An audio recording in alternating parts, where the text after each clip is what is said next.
So I'm going to be modeling for you to have to fill out your fraction basketball handout. So you will be naming the fraction, and then you will write down the number of attempts that you will have, which is 4. And then you will write your fraction based on how many shots you make, and that goes on top, which is our numerator, and the bottom number is our denominator, which is out of the whole. Then you will shade your score using the fraction bars. So if I have 3 out of 4, I will shade in 1, 2, 3. So Katrina's going to demonstrate how to throw, and she has 4 attempts to make her shots. 1, good job, Katrina. Keep going, you got it, girl. And make sure you cheer your partners on. Teamwork makes the dream work. 2. Good job. So Katrina got 2 out of 4. So as promised, we're going to play fraction basketball because we have learned the concept of fractions as a whole. And so with fraction as a basketball, we're going to name the fraction, we're going to put our attempts, and then we're going to put how many shots that we made out of the attempts, and then we're going to shade in our score. But first, before we start, we're going to go over the underhand method with shooting the ball.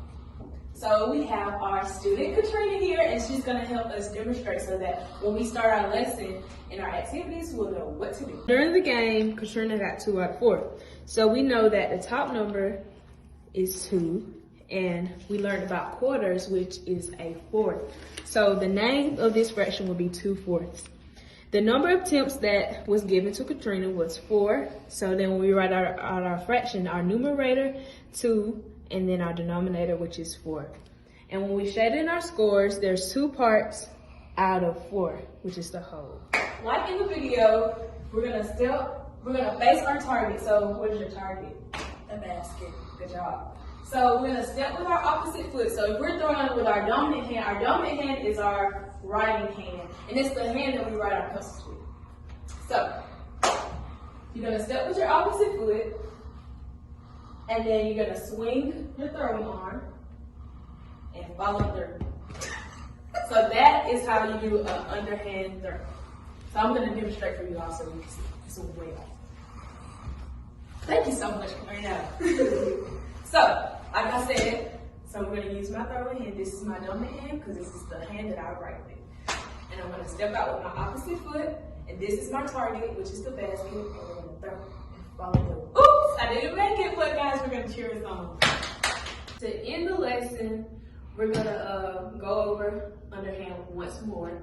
So when we do our underhand, we're gonna go step with our opposite leg. We're gonna use our dominant hand, and we're gonna swing and follow through.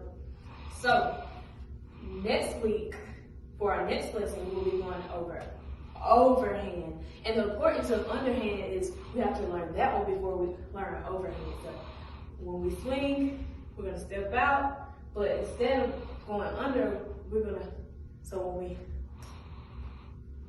play ball.